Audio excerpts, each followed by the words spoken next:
Hello, ARC family. Welcome to the ARC journey. Hey, last week we talked about shift number one. We must shift from we must shift our culture from more of effort, more of our effort, to more of Jesus's effort.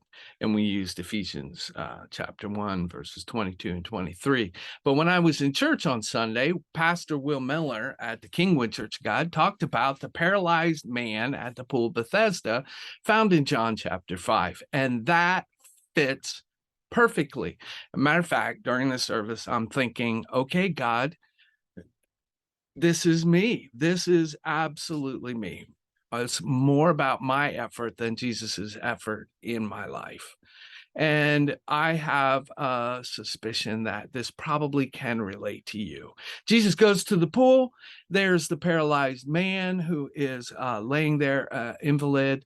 And Jesus asks him, he takes compassion on him. He asks him, "Do you want to be healed?" And the paralytic man responds, "Sir," the invalid replied, "I have no one to help me into the pool when the water is stirred. While I'm trying to get in, someone else goes down ahead of me." And then Jesus said to him, "Get up, pick up your mat and walk." Right. So here is Jesus, the creator of the universe, is standing in front of him. And the man's reply is my effort falls short every single time. Yeah, I'm fighting this losing battle. Woe is me. Sound does it sound close to home? We have to shift our culture from more of our own effort to more of Jesus, taking the time, spending the time with him, seeing where he's going, praying without ceasing, sharing the gospel. So that's shift number one. Less of us, more Jesus. And that passage, thank you, Pastor Will, for hitting me in the back of the head again, and reminding me. And we probably need to keep doing it because I doubt that it is fully sunk in yet. I find myself constantly going back to my own effort, instead of seeing Jesus standing there and saying, "Hey, this is all about you. You take it." All right, that's shift number one. But we want to talk about shift number two today.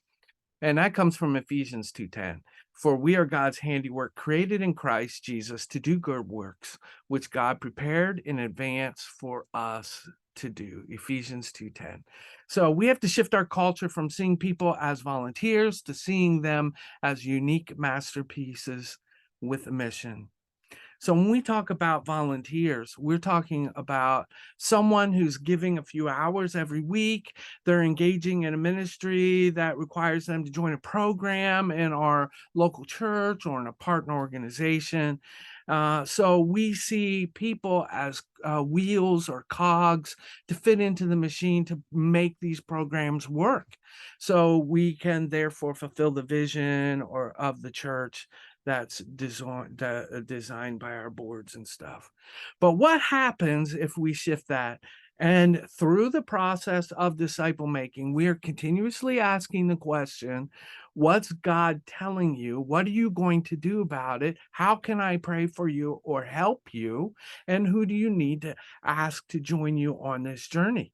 So that is the exploring, the continuous exploring of what is it that God's calling you to do, right? If we want them to be following after Jesus, we want them to be engaged and being transformed by Jesus, and we want them to be on Jesus's mission. What is their understanding of what Jesus's mission is for them? And then letting programs grow because this is their ministry, rather than trying to get volunteers plugged into the things that we think need to be happening. We need to be creating and equipping and getting the finances, creating the people structure around the ministries that people are being called to do. This is a huge shift. Rather than us running programs now or church ministries, we are now focused on people. and what those people are being called to do, and equipping them, preparing them, training them, making sure that their ministry is safe, making sure that their ministry is funded, and helping them as they are doing what God has called them to do. So, shift number two is the understanding that every disciple is a unique, handcrafted by God vessel for expressing the fullness of Jesus into every corner and culture and into every sphere of society, right? All the places that we live, work, and play. So, when we are looking at discipleship, ministry requires everyone to be a disciple who makes disciples first.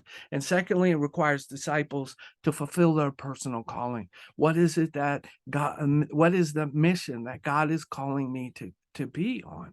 And instead of then finding people to fill those spaces for those ministries that we believe need to be happening, then we are actually helping and equipping, because that is your role, helping and equipping those people who are being called into into a ministry, and then releasing them so that they can accomplish that. So shifting our church culture from seeing people as volunteers to seeing them as uniquely called to a mission, and then the challenge of us discipling and equipping them and supporting them and surrounding them, and it will transform your church and the way that you do ministry.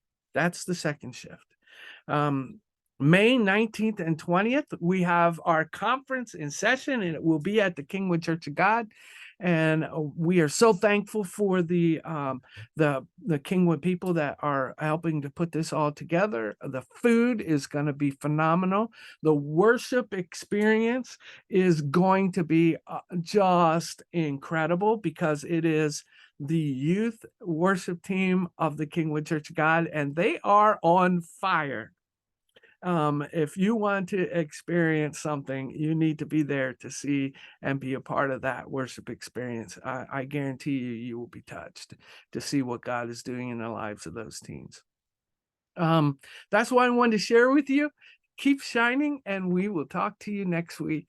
Bye-bye.